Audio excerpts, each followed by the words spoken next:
warahmatullahi wabarakatuh. Ya, kali ini saya berada di ANSA Laboratorium ANSA ini. Nah, di mana di laboratorium ini akan kita pelajari bersama tentang aktualisasi dalam materi pelajaran untuk beberapa kasus tertentu, gitu ya.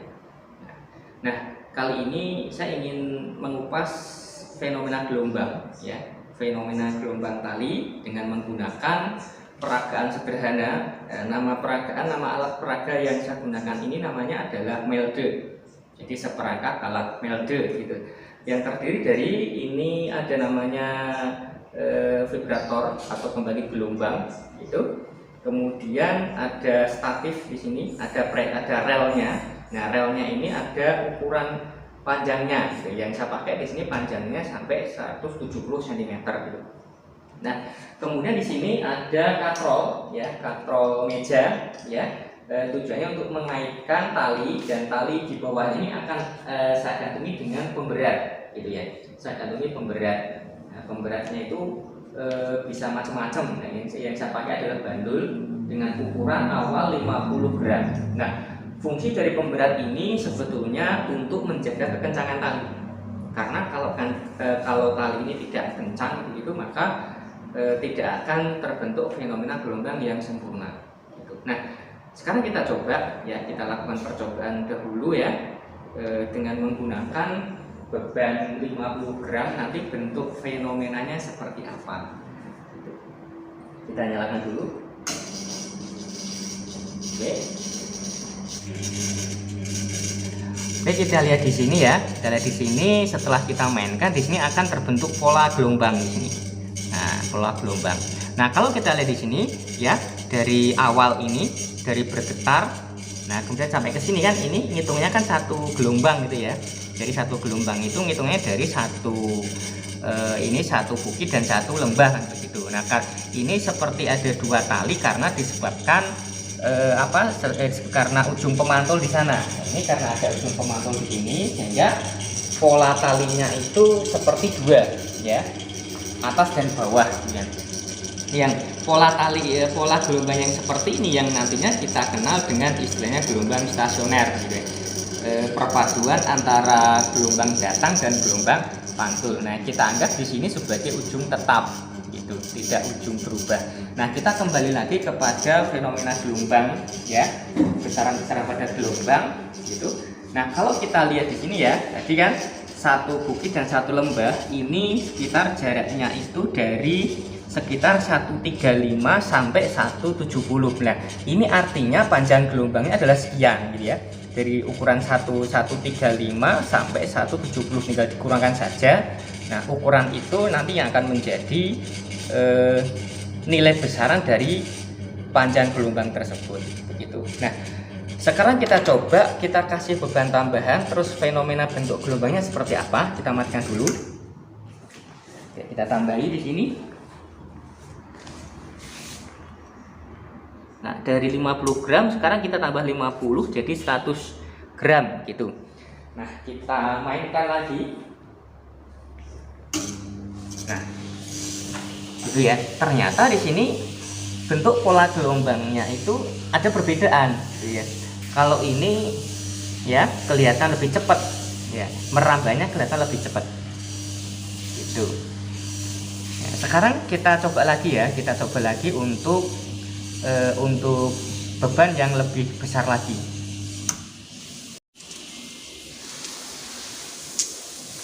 Oke, kita coba. Nah, jadi karena lebih cepat ini, ya, jadi pola pembentukan gelombangnya ini nggak kelihatan, gitu ya, nggak kelihatan. Nah, ini terjadi karena kekencangan tali itu lebih tinggi, lebih besar daripada yang tadi. Maka kita dapat menyimpulkan bahwa cepat rambat gelombang tali ini, ya, pertama kan dipengaruhi oleh gaya tegangan tali, ya, gaya tegangan tali, kemudian dipengaruhi juga oleh panjang tali. Nah, setelah ini akan dibahas tentang gelombang stasioner, gitu ya.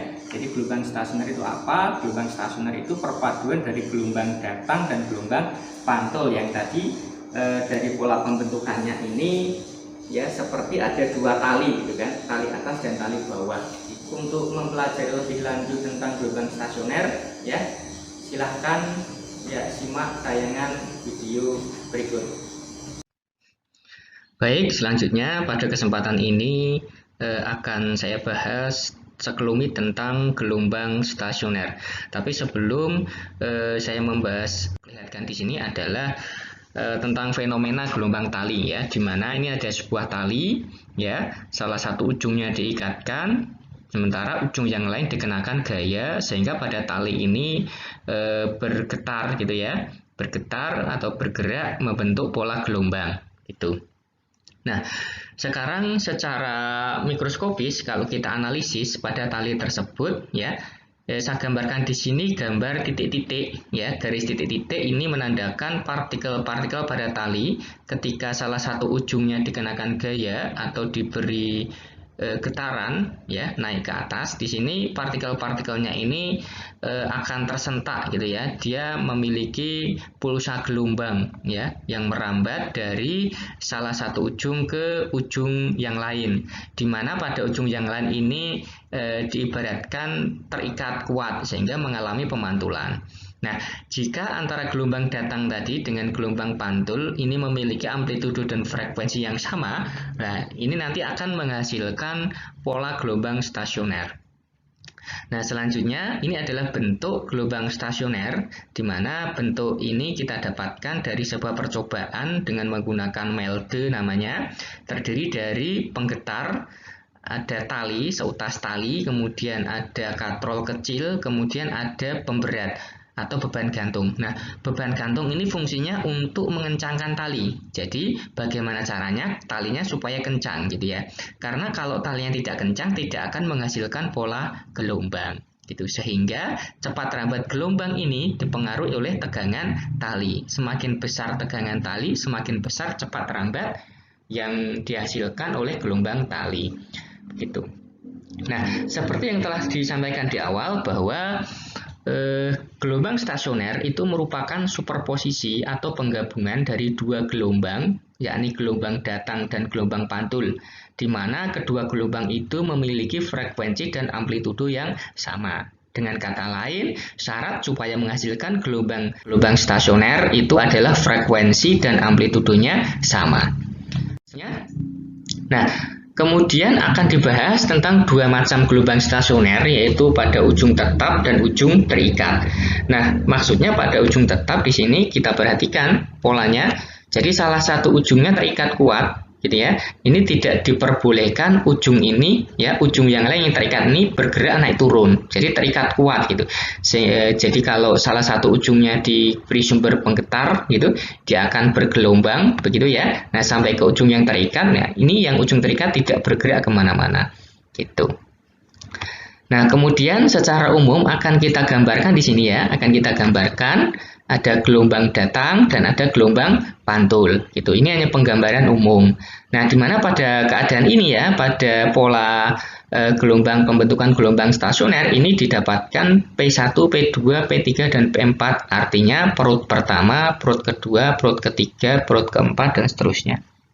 Nah, titik A ini adalah ujung tetap, yaitu ujung titik 0 ya. Jadi ngukurnya itu dimulai dari titik A, dari ujung tetap. Nah, sekarang kalau bentuk persamaan gelombang datang itu adalah A sin omega T min KX. Minus ini karena arah gelombangnya ke kanan. Arah gelombang datangnya ke kanan. Kemudian gelombang pantul ini plus karena arah gelombang pantulnya itu arahnya ke kiri, sehingga ini plus. Kalau kita gabungkan, ya, disuperposisikan atau digabungkanlah gampangannya seperti itu, menghasilkan pola gelombang stasioner 2A sin KX cos omega T. Di mana ini ada 2A sin KX, ini artinya amplitudo gelombang stasioner untuk ujung tetap. Oke, nah selanjutnya kita akan membahas tentang letak simpul dan letak. Jadi pada gelombang stasioner itu ada letak simpul dan ada letak perut. Letak simpul itu adalah letak di mana dia memiliki amplitudo 0, ya. amplitudo minimum 0 itu ya. Kemudian perut itu adalah letak di mana memiliki amplitudo maksimum, berarti di puncak gitu. Nah, kemudian pada ujung tetap ini selalu terjadi simpul ya. Pada ujung tetap, ujungnya ini selalu terbentuk simpul. Karena pada posisi ini partikel tidak bergerak sehingga letak simpul ke-1, ke-2, ke-3 dan seterusnya ini dapat kita tuliskan dengan xn plus 1 ya sama dengan n kali setengah lambda, di mana n adalah bilangan dengan permulaan 0, 1, 2, 3. Artinya untuk untuk yang pertama ya, simbol pertama itu berarti n-nya sama dengan 0. Ya, kita bisa lihat di sini simbol pertama pasti x-nya letaknya sama dengan 0. Maka di sini kalau kita tuliskan deret ya itu dimulai dari 0. Nah, 1 itu berarti simbol kedua. Ini dikali setengah lambda. 2 berarti simbol ketiga dan seterusnya. Ya. Jadi polanya 0, 1, 2, 3, 4, 5, dan seterusnya. Faktor pengalinya adalah setengah lambda. Kenapa? Karena dari simbol pertama ke simbol kedua ini jaraknya adalah setengah lambda. Gitu ya. Untuk letak perut. Nah, gitu. Perut ini kan tadi dimulai dari atas ini ya. Perut itu letaknya di atas. Ya. P1 ini berarti perut pertama. Nah, letaknya itu adalah 1/4 lambda. Jadi kalau kita hitung dari ujung tetap A ke P1, kita tarik garis mendatar sini. Nah, ternyata letaknya itu adalah 1/4 lambda. Kalau kita tarik terus, nah ini di sini itu adalah setengah lambda. Kita tarik di sini berarti 1 lambda. Nah, dengan pedoman 1 lambda itu ngitungnya 1 bukit 1 lembah. Nah, kalau ini ada di bukit saja berarti 1/4 lambda. Oke, jadi perut pertama itu posisi ketika X-nya sama dengan 1/4 lambda. Itu, maka perut ke-1 terjadi pada saat X sama dengan 1/4 lambda. Sehingga jarak antar perut yang berdekatan adalah setengah lambda. Letak perut ke-1, ke-2, ke-3, dan seterusnya, ini dapat kita tuliskan secara matematis, Xn plus 1 sama dengan 2n plus 1 kali 1/4 lambda. Ya, nah kalau kita buat deret itu yang perut pertama itu adalah 1 kali 1/4 lambda, kedua berarti 3 kali 1/4 lambda, ketiga berarti 5 kali 1/4 lambda dan seterusnya. Di polanya 1, 3, 5, 7, 9 seterusnya. Faktor pengalinya adalah 1/4 lambda. Beda ya, kalau pada letak simbol tadi faktor pengalinya setengah lambda. Oke, di mana n itu adalah bilangan yang dimulai dari angka 0, 1, 2, 3, dan seterusnya. Begitu, itu untuk letak perut pada gelombang stasioner untuk ujung tetap. Sekarang gelombang stasioner untuk ujung bebas. Nah, yang dimaksud ujung bebas, jadi salah satu ujungnya ini dibebaskan bergerak. Nah, gitu bergerak ya. Terus, coba lagi, nah itu bergerak. Ini memungkinkan bisa bergerak ke atas dan bisa bergerak ke bawah. Begitu ya. Nah, kalau kita gambarkan ini secara sederhana, di sini ada pergerakan atas dan ada pergerakan bawah. Nah, gitu. Nah, pemantulan pada ujung bebas ini menghasilkan pulsa pantul satu fase. Nah, di mana di sini pada gelombang datang di sini YD ya, D itu datang ya, A sin omega T min KX ya, gelombang datangnya. Kemudian gelombang pantulnya itu A sin omega T plus KX ya, bedanya cuma min sama plus begitu aja. Kalau kita superposisikan menghasilkan 2A cos KX sin omega T ya, dimana 2A cos KX itu namanya adalah amplitudo gelombang stasioner untuk ujung bebas ya. Nah, kalian bisa bedakan persamaan umum untuk gelombang stasioner ujung bebas dan ujung terikat gitu. Jadi tinggal dibalik saja itu. Nah, sekarang kita akan menentukan letak perut dan letak simpul pada gelombang stasioner untuk ujung bebas. Jadi letak perut ke-1 itu terjadi pada saat X sama dengan 0. Di sini perut pertama itu posisinya sama dengan 0. Sedangkan letak simbol ke-1 itu posisinya adalah 1/4 lambda. Di sini ya, ini posisinya 1/4 lambda. Kalau kita ukur dari ujung terikat, kita tarik garis mendatar, ini letaknya 1/4 lambda. Nah, sekarang kalau untuk menentukan letak perut, nah sebetulnya persamaannya sama, hanya dibalik saja. Ya, persamaan letak perut pada gelombang stasioner untuk ujung tetap, untuk ujung bebas, ini sama dengan persamaan untuk menentukan letak simbol pada ujung terikat. Maka letak perut itu adalah X plus X n plus 1 sama dengan n kali setengah lambda, ya. Atau kalau kita buat pola berarti 0, 1 kali setengah lambda, 2 kali setengah lambda, dan seterusnya. Ya, kalau tak simbol berarti persamaannya ini sama dengan letak perut untuk gelombang stasioner pada ujung tetap. Ya, jadi persamaannya sebetulnya sama. Gitu. Nah, kita urutkan ya, kita urutkan polanya karena ini berpola gitu ya. Ini pertama berarti 1, kedua 3, keempat pertama 1, kedua 3, ketiga 5, keempat berarti 7 dan seterusnya. Faktor pengalinya 1/4 lambda. Atau secara singkat ya, letak simbolnya itu X n plus 1 sama dengan 2n plus 1 dikali 1/4 lambda. Nah, ini persamaan letak simbol untuk gelombang stasioner pada ujung bebas. Nah, di mana n itu sama kayak tadi ya, merupakan bilangan yang dimulai dari angka 0, 1, 2, 3, dan seterusnya. Artinya, kalau letak pertama, gitu kan, misalkan letak simbol pertama, berarti n-nya sama dengan 0. Berarti di sini x 0 plus 1. Nah, gitu. Berarti di sini 2 kali 0 plus 1 gitu ya. Berarti 1 kan dikali 1/4 lambda. Nah, maka sama 1 kali 1/4 lambda. Sekarang kalau letak simbol kedua, berarti n-nya sama dengan 1.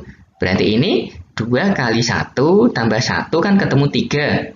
3 kali lambda per 4. Berarti 3 lambda per 4. Sama seperti ini. 3 lambda per 4. Oke, begitu dan seterusnya. Ya, oke, itulah tadi paparan singkat mengenai gelombang stasioner. Semoga apa yang telah saya sampaikan walaupun sederhana ini dapat membantu ya, dapat membantu kalian dan menemani kalian dalam belajar mandiri di rumah selama masa pandemi. Oke, saya akhiri ya. Assalamualaikum warahmatullahi wabarakatuh.